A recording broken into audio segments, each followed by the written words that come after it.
Kay tagal ko nang hinihintay ang aking sasabihin di masimulan. Nahihiya lamang akong ipagtapat ang pag-ibig ko.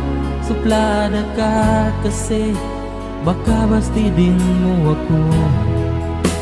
Alam ko naman ako'y alangan sa'yo, kasi ang iyong ganda'y usap-usapan ng mga tao.